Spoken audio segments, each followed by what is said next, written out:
যে হিটলারের নাম শুনলে বাগে গরুতে এক ঘাটে জল খায়, নেতাজি সুভাষচন্দ্র বোস তার অসাধারণ ব্যক্তিত্ব, নির্ভীক কূটনীতি এবং অটল দেশপ্রেমের জোরেই অ্যাডলফ হিটলারের মতো একরোখা এবং নিষ্ঠুর একনায়ককে নিজের শর্তে রাজি করিয়েছিলেন।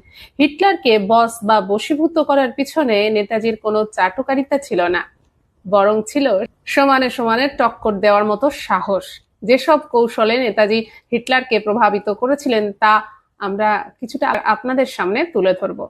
চোখে চোখ রেখে কথা বলার সাহস, ভয়হীন শারীরিক ভাষা হিটলারের তাকে প্রভাবিত করেছিল। হিটলারের ঘরের দরজা দিয়ে ঢোকার পর নেতাজি কোনো আড়ষ্টতা দেখাননি। তিনি হিটলারের সাথে করমর্দন করেন এবং সরাসরি তার চোখে চোখ রেখে কথা বলেন, সমমর্যাদার দাবি রাখেন।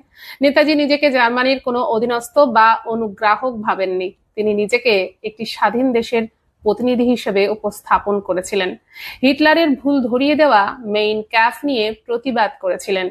হিটলার তার আত্মজীবনীতে ভারতীয়দের নিয়ে অত্যন্ত আপত্তিকর এবং বর্ণবাদী মন্তব্য করেছিলেন।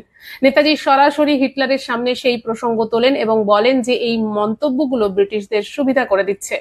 তিনি হিটলারকে বইটি থেকে ওই অংশ মুছে ফেলার দাবি জানান। হিটলারের সামনে দাঁড়িয়ে এমন সমালোচনা করার সাহস সেই যুগে কেউ দেখায়নি।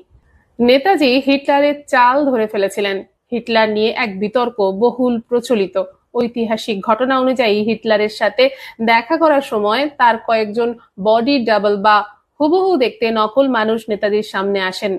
নেতাজি তাদের সাথে কথা বলে শান্তভাবে বসে থাকেন। আসল হিটলার যখন ঘরে ঢোকেন, নেতাজি তখনই উঠে দাঁড়ান, হাত মেলান। হিটলার চমকে যান এবং নেতাজির তীক্ষ্ণ বুদ্ধির প্রশংসা করেন।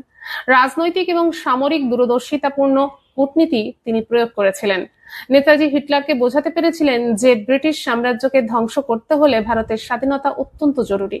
হিটলার বুঝতে পেরেছিলেন যে সুভাষচন্দ্র বসু কোনো সাধারণ রাজনৈতিক কর্মী নয়, বরং এক বিশাল জনসমর্থন থাকা দৃঢ়চেতা সামরিক নেতা। ইন্ডিয়ান লেজিয়ন গঠন।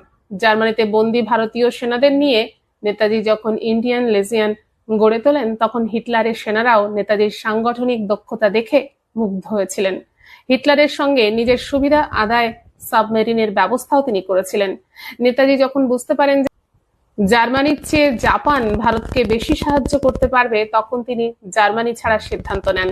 হিটলার নেতাজির ব্যক্তিত্বের প্রতি এতটাই শ্রদ্ধাশীল ছিলেন যে তিনি নিজে উদ্যোগী হয়ে নেতাজিকে অক্ষশক্তির অন্যতম সেরা একটি জার্মান ইউ-বোট সাবমেরিন উপহার দেন, যাতে তিনি নিরাপদে জাপানে পৌঁছাতে পারেন। সংক্ষেপে বলতে গেলে নেতাজি হিটলারকে কোনো জাদু বলে নয়, বরং তার তীক্ষ্ণ বুদ্ধি, কূটনৈতিক পরিপক্কতা এবং অকুতোভয় আত্মসম্মানবোধ দিয়ে সমীহ করতে বাধ্য করেছিলেন। নমস্কার।